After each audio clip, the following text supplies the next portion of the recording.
daawadayaal ku soo dhawaada barnaamijkeeni kaftanka sportiska oo xad walba aad kala socotaan bartaan ku leenahay Facebook barnaamijkana waxa idin qaada dhigaya anigoo Cabduqaadir Boosa dhanka farsamadana waa Cabdimaajid Cusmaan ka bagasho wacan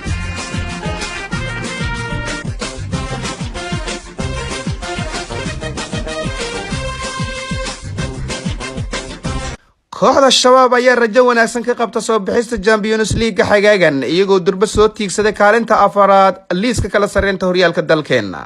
laad xor ah oo aysan cidi taaban ayay ku furteen daqiiqadii koowaad kulankii Maka al-Mukarrama kaasoo kala firdhiyay kooxdii Blazeka isla daqiiqadii labaadna saddex weeraryahan oo kooxdaasi ah ayaa kubad ay isku dhiibteen u saashay inay gudaha u galaan diilinta ganaaxa halftaamka ciyaarta lix bedel oo Nisa ayaa ku fashilmay soo bareejeenta naadigan salaadahooda maalin ka hor isku bixis u sii dukaday saddexda weerar ee muujisada sameeyay ayaa dhamaantood ka soo baxay akademiyada Koonfur Galbeed walow midna uusan hanan bilada man of the match maadaama kooxdaasi haadkii kor maraamooda diyaaradaha Mareykanka aysan micno sida ah ugu fadhin biladaha sportiska ee dunida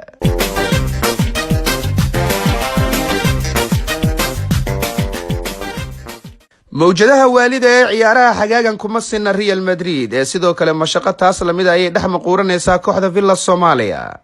taageerayaasha kooxda ayaa ku horeeyay macalinka sida Roman Abramovich dhaqaalaha xoogan u geliyay Facebook markii natiijadii kulankii Kenya ay si toos ah kala socdeen bogga Abiy Ahmed uu ku leeyahay Twitterka xidigaha qaar ee kooxda oo la hadlayay Sky Sports ayaa sheegay in haddii shaxdii Haysom kula ciyaareen ay mar kale ku soo gal lahaayeen kulankii Kenya ay qaboojin lahayd qalbiyada taageerayaasha Soomaalida kuwaas oo xitaa jecel inay ogaadaan nooca quraacda ee uu cuno macalinka taasoo yara aad muddo mid aad u adag in la wadaago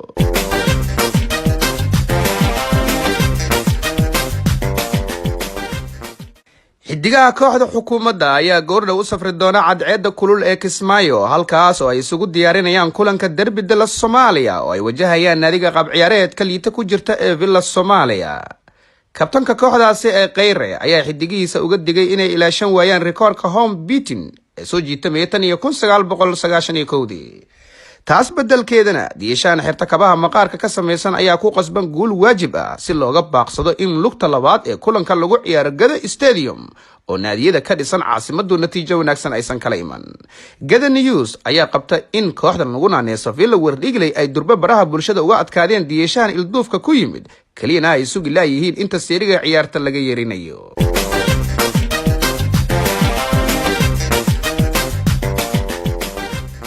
kabtan ku-xigeenka kooxda xukuumadda Islow ayaa lagu wargeliyay inuu isaga tagi karo kooxdaasi xilli heshiiskiisa ay ka harsan tahay muddo 2 sanadood ah wiilkii hore ee reer Sweden ayaa noqday Sanchez-ka cusub ee xukuumadda maadaama uu ka soo dhalaali waayay garabkii lagu aaminay oo noqday kan ugu badan ee laga abuuro daadadka goolasha ee la daaladhacaysa naadigiisa xukuumadda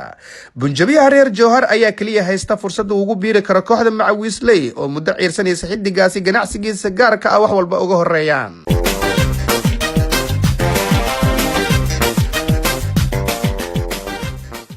qoyska sida gaarka u leh milkiyada xidigta qaab ciyaareedka wanaagsan ku jirta Egreyere ayaa ku cadaadinaya laacibadooda in xagaagan ay ku guuleysato Champions League laacibadan halka horyaal la qaaday xidigii hore ee bilaashka lagu heli kara haatan Cabdi Holland ayaa hadda suuqa ka baadi goobaysa 30 jir u suurtageliyay kaabka dhagaweynaha oo gabar walba ay ku riyoto haatan intaan maalgeli karna xidigtana waan maalgelinay horyaalkana unbeaten way ku qaada sanadii hore laakiin maalgashigan natiijadu waa inay noqotaa Champions League ayuu yiri mid kamida dadka ku dhow oo u hadal ka milkiilaha Carbeed ee PSG kuwaas oo dhankooda tabaya baahida Champions League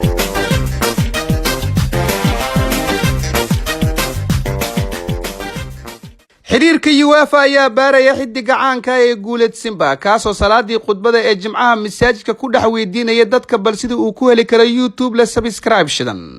Helsinki Sports ayaa ku doodaysa in wiilka reer Gada uu xitaa imaamka wax ka weydiiyay arinka balse bahdayada kaftanka sportiska ayaanan u heenin wali wax cadeyn ah 25 jirkaas qaab ciyaareedkiisa hoos u dhaca weyn ku yimid tan iyo markii uu shaqada ka tagay macalinka YouTube Hatuf ayaa dareemaya inuu san la qabsan cimilada YouTube haddii iyadoo khudbada Jimcaha oo socota maankiisa ay ku soo dhacday channel YouTube ah wuxuu mutaysan doonaa ciqaab inta ka harsan xirfadiisa kubadda cagta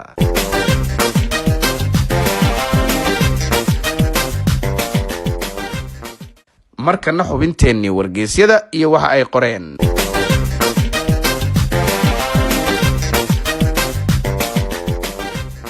kabtanka Jubbaland Axmed Madoobe ayaa ka codsaday guddiga dishibiliinka ee UEFA in safarkiisa Muqdisho uu ku dagi karo guriga eedadii. hadalka 6 jirkan ayaa imaanaya kadib markii kabtan Waare video qarsoodiyaha looga duubay mid kamid ah hoteelada Muqdisho.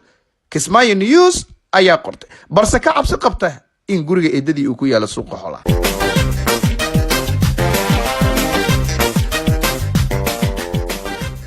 FAga Soomaaliya ayaa iska diiday dalab kabtanka xukuumadda Qeyrre ee ahaa in heesta fiska lagu furo kulanka derbida la Soomaaliya oo ay wajahayaan kooxda Villa Soomaaliya. Cabdiwaaq News cadadkiisa kee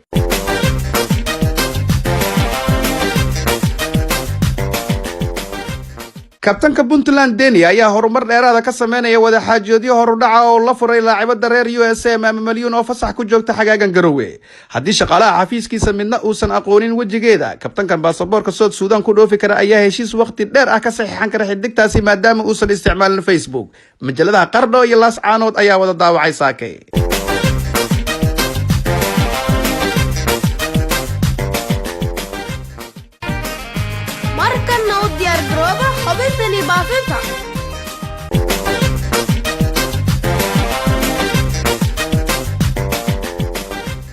waxaa la baafinayaa laacibada Nimcad Dareen markii cid ugu wardambeysana waxay ka murugeysneed kiiska Cabdi Ilay ee FAga Ethiopia. haddaba cid allaale cidii aragta waxaa si sharaf leh looga codsanayaa inay ku soo hagaajiyaan xafiiskeena Jigjiga. haddii ay telefoonka ka yara qaban weysana u reeb masjid aad ku leedahay huuna waa Cabdi Ilay ee soo wac. haddii aad ka weyso wax jawaab ah mahadsanid, inaga go'aan ka gaari doonaa.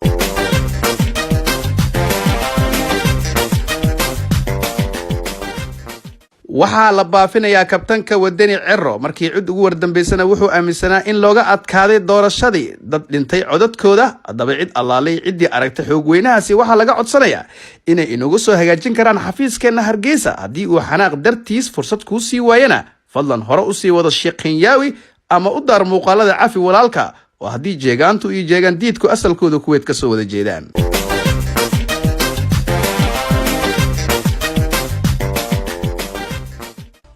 dooqi Caawil Cabdullaahi Xalane from Muqdisho ST war hadaadan